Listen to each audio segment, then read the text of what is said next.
साईं की बात। बच्चे, न्याय होगा मेरे बच्चे, इस बार न्याय होगा, तुम्हें इंसाफ मिलेगा। मुझे मालूम है कि तुम बहुत दिनों से ना इंसाफ की गुहार लगा रहे थे, बहुत दिनों से मेरे आगे, कि बाबा मुझे इंसाफ कब मिलेगा, कब होगा न्याय, कब सब चीज़ें होंगी।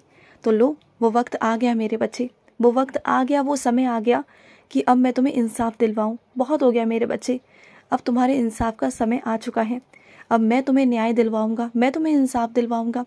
जिन लोगों ने भी तुम्हारे साथ गलत किया है, तुम्हारे परिवार के साथ गलत किया है ना, उन सबको अब सज़ा भोगनी होगी। मैंने बहुत कोशिशें की कि वो संभल जाए, सुधर जाए, लेकिन वो नहीं सुधरना चाहते। बहुत चीज़ें दर्शाई भी मैंने उनके आगे कि अगर वो नहीं संभलेंगे, नहीं सुधरेंगे ना, तो उनके साथ ऐसा होगा, वैसा होगा। बहुत सारी चीज़ें उन्हें दिखाने की कोशिश की, लेकिन क्या है ना मेरे बच्चे, कुछ लोग ऐसे होते हैं ना, जो सख्ताई इतनी होती है उनके अंदर, इतनी कड़ाई होती है ना, इतने ज़्यादा बेशर्म होते हैं कि उन्हें कुछ समझ में नहीं आता। वो चाह के भी ना अपने आप को सुधार नहीं पाते। तो उस वक्त में मुझे ही सुधारना होगा उन्हें। वो सुधरने को तैयार ही नहीं है, बिल्कुल नहीं है। तो जाने दो, अब मैं ही सुधार करूँगा उनका, देख लेना। और सुनो, तुम ना अपने पैसों को ना इधर से उधर मत रखा करो, क्योंकि तुम जहाँ रखते हो ना, रख कर भूल जाते हो और वहीं से कोई तुम्हारे पैसों को ले लेता है, फिर इस्तेमाल कर लेता है, तुम भूल जाते हो। तो पैसों का इस्तेमाल भी हो रहा है तो गलत तरीके से हो रहा है और गलत ज़रिए से हो रहा है। संभालो पैसों को अपने, इधर उधर मत रखो, एक जगह रखो जहाँ पर तुम रखना चाहते हो। मेरे कुछ बच्चों को ना पर्सों का बहुत शौक़ है, अलग अलग बटुओं का बहुत शौक़ है। वो हर जगह कुछ ना कुछ पैसे रख देते हैं। तो एक ही बटुआ इस्तेमाल करो जिसमें तुम पैसे रखो, बाकी तुम शौक़ में जो बटुआ चाहो वो इस्तेमाल कर सकते हो। लेकिन जब पैसे रखने की बात आए तो सिर्फ एक बटुआ मेरे बच्चे, उसी में से निकालो और उसी में रखो। अगर ऐसे करोगे ना तो कभी नहीं भूलोगे।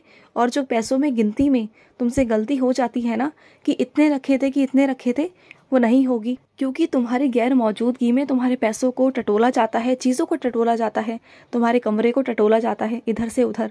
जब भी अपने कमरे को छोड़कर बाहर जाओ, कहीं दूर जाओ, तो अपने कमरे में हमेशा ताला मार कर जाओ, या फिर उस अलमारी में ताला मार के जाओ जिसमें तुम्हारा सामान है, क्योंकि तुम्हारे सामानों को इधर से उधर किया जाता है तुम्हारे पीछे से। तुम्हें मेरे होने का प्रमाण चाहिए ना, तो ठीक है, तुम्हें आज मैं अपने होने का प्रमाण दूंगा मेरे बच्चे, कैसे भी दूंगा, लेकिन मैं तुम्हें आज अपने होने का प्रमाण दूंगा। तुम बहुत दिनों से मुझसे प्रमाण मांग रहे थे ना, तो मैं दूंगा प्रमाण। तो आज एक काम करना, आज दोपहर की मध्याह्न आरती में, शीढ़ी की मध्याह्न आरती में तुम मुझे देखना, आना, किसी भी यंत्र के द्वारा आना, फ़ोन के द्वारा आना, लेकिन आज तुम आना। मैं आज तुम्हें अपनी आरती में ही कोई लीला दिखाऊंगा। कुछ ऐसा होगा कि जिससे तुम खुद चौंक जाओगे कि अरे वाह, बाबा तो सामने ही बैठे हुए हैं, सामने साक्षात दर्शन दे दूंगा तुम्हें आज। आ तो जाना तुम सामने। और सुनो, लोग तुम्हें रोज़ ना बेइज्जत करके रोटी देते हैं, तुम्हारे आगे जो थाली देते हैं ना, तुम्हें ताने मारते हैं, तुम्हें सुना सुना कर कि वो तुम्हें खिला रहे हैं। तो आज ना उन्हें सख्ती से कह देना कि वो तुम्हें नहीं खिला रहे, वो ऊपर वाला बैठा है ना, ईश्वर, वो तुम्हें खिला रहा है, तुम्हारा बाबा तुम्हें खिला रहा है, तुम्हारा कृष्ण तुम्हें खिला रहा है, कोई वो नहीं खिला रहा। वो सिर्फ एक माध्यम है, सिर्फ एक माध्यम, जिसके द्वारा तुम तक वो खाना पहुंचता है, वो थाली पहुंचती है। वरना उस थाली के एक एक दाने पर ना मेरा नाम लिखा है, मैं ही भेजता हूँ। वरना उस इंसान की क्या हैसियत कि वो तुम्हें खाना खिला सके, तुम्हें क्या वो खुद भी खा सके ना, उसकी इतनी हैसियत नहीं है इस दुनिया में ना। अगर कोई एक एक दाना भी अपने मुख में लेता है ना, तो वो सब मेरे इशारे से मैं देता हूँ, तब जाके वो खाना मिलता है सबको। ऐसे कैसे हो सकता है? तो तुम कभी अपने अंदर मायूसी मत रखना। रोते क्यों हो तुम कि तुम उसके मोहताज हो? नहीं, तुम किसी के मोहताज नहीं हो, बिल्कुल नहीं हो। उनके तानों को बिल्कुल भी सहने की ज़रूरत नहीं है। मैं कह रहा हूँ ना तुमसे, कह देना इस बार कि तुम अपने बाबा का दिया हुआ खाते हो। बाबा देते हैं तुम्हें, ऊपर वाला देता है तुम्हें, तब खा रहे हो तुम। किसी के मोहताज नहीं हो तुम, किसी पर निर्भर रही हो।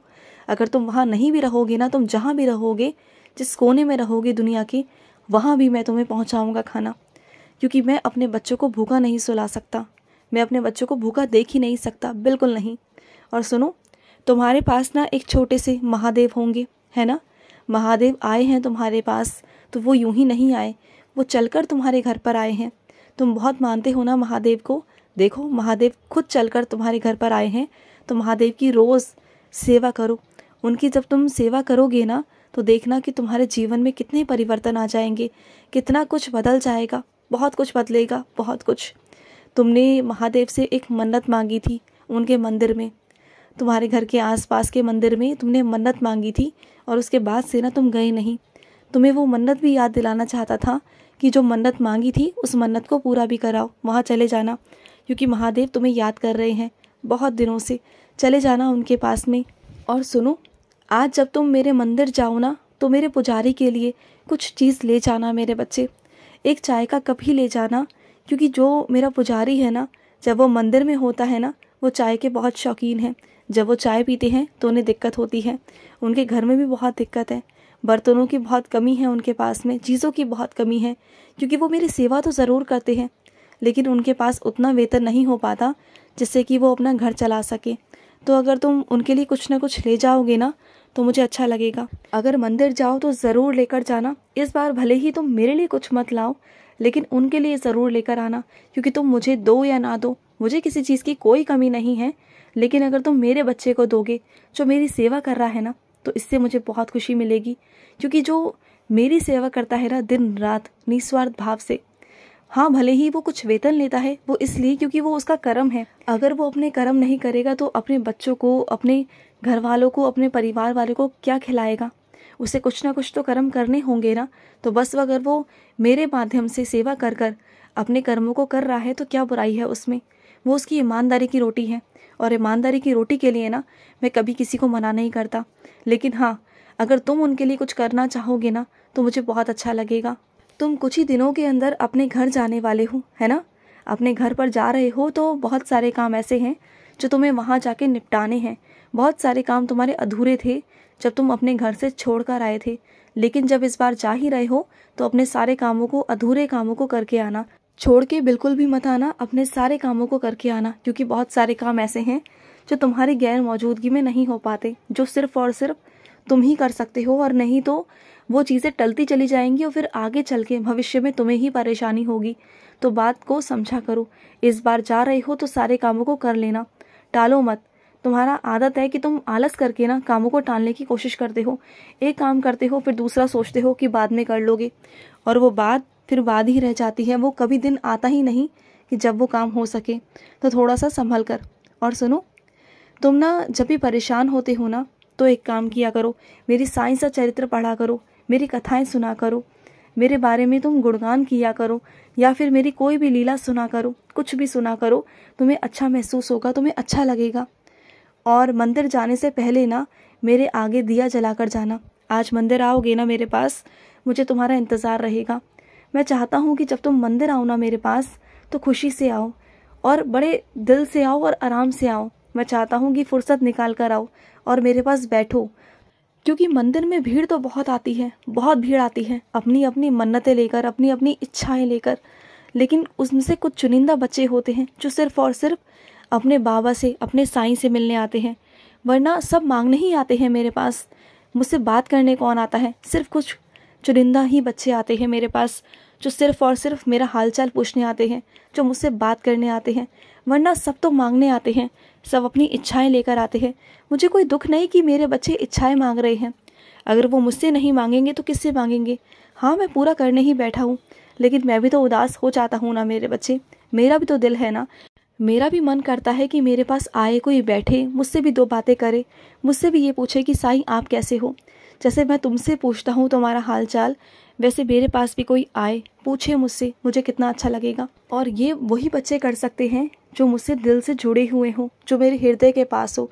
बस वही बच्चे मेरा हालचाल पूछते हैं। तो इस बार अपने सारे कामों को निपटाकर, अपने सारे घर के कामों को निपटाकर, दफ्तर के कामों को निपटाकर, तब आराम से मेरे पास आना और आराम से बैठना, उसके बाद ही जाना, ठीक है? मैं बता दूंगा तुम्हें, इशारा कर दूंगा जाने के लिए, फिर तुम चले जाना, लेकिन मेरे पास बैठना तुम आज। खुश रहो। आज का मध्याह्न साई संदेश समाप्त हुआ।